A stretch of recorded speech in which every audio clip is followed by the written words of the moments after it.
La ilaha illallah.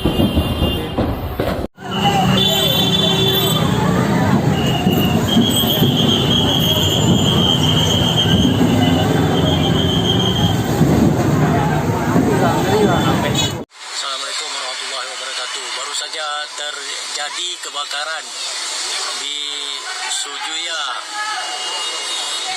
Jalan Teubar. Asap mengepul hitam membubung ke udara.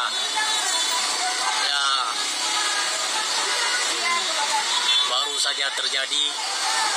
Semua pengunjung berhamburan keluar untuk menyelamatkan diri.